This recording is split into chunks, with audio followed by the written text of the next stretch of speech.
That's right, ladies and gentlemen. Welcome to the semi-final round of the 1996 Commissioners Cup of the Philippine Basketball Association. Magandang hapon po sa inyong lahat. Teka, kanina lang boxing ring yun nasa likod ko. Nakatape po yung mga kaibigan. Mamaya panoorin nyo yung blow by blow. Magandang labanan din po yan. Pero ngayon po, ngayong hapon, mag-uumpisa ang semi-final round ng Commissioners Cup. Kagaya na nabanggit natin. Kaninang umaga po, napakalakas ng buhos na ulan dito sa Metro Manila. At lakas din po ng buhos ng aksyon. Lalong-lalo na makita natin na si Mansueto Velasco nagwagi upang lumaban para sa ginto dito po sa ating Olympics na nagaganap sa Atlanta. So magligayang bati kay Mansueto Velasco. Mabuhay po sa kanya.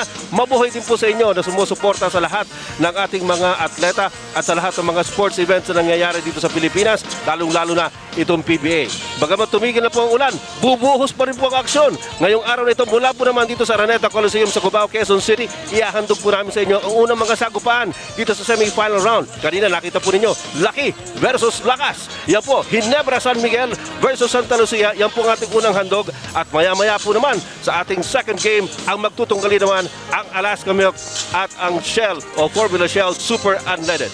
Good afternoon, Philippines. I'm Ed Pixon from the Big Dome, and in just a little while, my partner Kinito Henson and I will bring you an update of what has happened, what has transpired dito po sa maliit na break na nagkaroon tayo mula elimination ng semi-final round at kung ano ang ating aasahan dito po sa labanan ng Ginebra San Miguel at ng Santa Lucia Realty.